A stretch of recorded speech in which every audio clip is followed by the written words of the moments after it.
चलिए और क्या। जब मैंने उनसे सवाल किया कि आपके घर का माहौल कैसा था, आपको घर से कितना प्रोत्साहन मिलता था, तो उन्होंने उस समय का जो खाका खींचा, देखिए और सुनिए आप भी। हाँ, ये सही बात है कि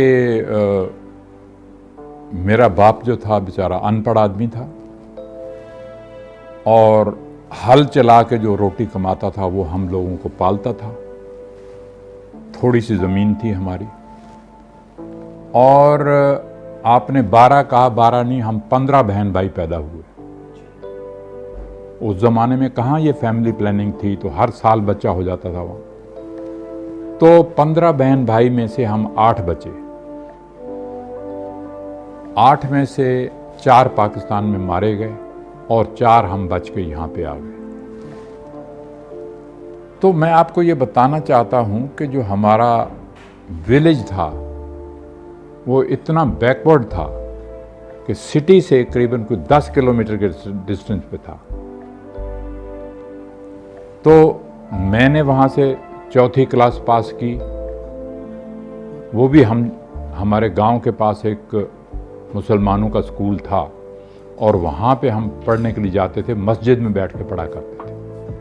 तो मस्जिद के अंदर मौलवी हमें पढ़ाया करता था, तो नीचे बैठते थे, सवाल ही पैदा नहीं होता था बेंच या कुर्सी या चीज़ की।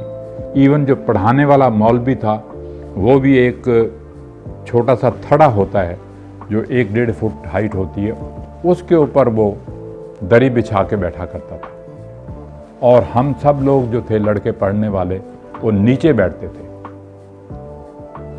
बैठते थे और हर फ्राइडे को या सैटरडे को उस जगह को लिपाई करते थे, वगैरह उसकी लिपाई करके फिर जाके वहाँ पे बैठना। तो एक तो वो मुझे मौलवी अभी तक याद है कि इतना हमें मारा करता था, वो इतना मारा करता था। अगर फ़र्ज़ करो कि हम गए और जाते ही उसने कहा 2 का पहाड़ा सुनाओ। 2 का पहाड़ा अब आदमी भूल जाता है, बच्चे जो गांव के खेल में लग जाते हैं, थोड़ा बहुत याद रहता है, थोड़ा भूल गए। तो वो इतना मारता था, मुर्गा बना के कान पकड़े और तख्तियाँ मारता था, पीठ के ऊपर डंडे मारता था। तो वो नहीं भूलता कभी। फिर जब 5वीं क्लास में मुझे दाखिला मिला तो वो सिटी के स्कूल में जाना पड़ता था, तो 10 किलोमीटर जाना और 10 किलोमीटर आना, रोज़ का ये काम जो था। फिर मेरे फादर, मेरे भाई जो थे वो आर्मी में चले गए थे, ब्रिटिश आर्मी के अंदर। और उनकी भी मैं आपको स्टोरी बताना चाहता हूँ कि हमारा ये अकेला भाई था जो सारा इलाका जो था आसपास का, जितने मुसलमानों के गांव थे या सरदारों के गांव थे, उनमें से ये अकेला आदमी था जिसने 10वीं की थी।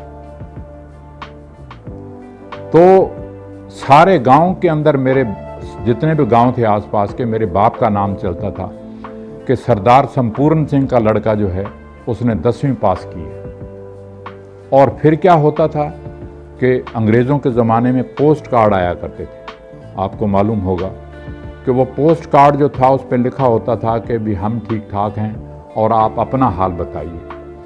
तो वो सारी चिट्ठियाँ जो आती थीं आसपास के गांव की, वो सारे लाइन लगा के आके बैठ जाते थे हमारे घर के सामने और मेरे भाई से कहते थे कि मक्खन सिंह को कहो ये चिट्ठी पढ़ के सुनाए और ये 2 लाइनें हमारी तरफ से लिख के भी दे। तो मेरे भाई का और मेरे बाप का इतना नाम मशहूर था आसपास के गांव में कि उसके बेटे ने जो है वो 10वीं पास की है।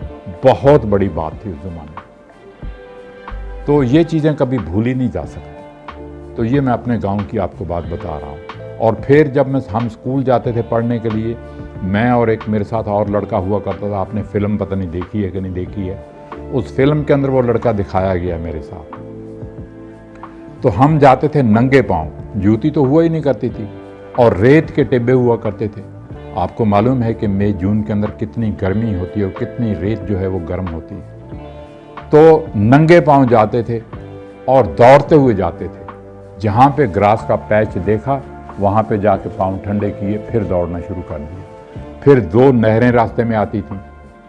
अब तैरना तो आता नहीं था, तो हमने क्या करते थे, वो जो ये माली जो है ना फूल लगाते हैं ना, काने होते हैं, कानों की भरी जो थे वो डूबती नहीं है पानी में, वो बांध लेते थे, भरी बांध के, और नीचे टांगों के ले ली और किताबें सिर पे बांध ली, कुर्ता उतारा, वो भी सिर पे बांध लिया, और ऐसे ऐसे पानी में तैरते गए और दोनों नहरें क्रॉस करनी। जल्दी से यहाँ से चले और जाके 50-100 गज पे पानी जाके खड़ा करता था। तो वहाँ पे वो जो कानून की जो बंडल था वो वहाँ पे रखते थे हम, और उसके बाद फिर भागना शुरू कर देते। तो हमने तो बेटे जो तकलीफ़ें देखी हैं, आजकल के बच्चों को क्या मालूम। आजकल आप यहाँ पास में स्कूल है, 10 गज छोड़ के 20 गज तो कारें छोड़ने के लिए जाती हैं। तो मेरा कहने का मतलब है बहुत ज़मीन आसमान का फ़र्क पड़ गया।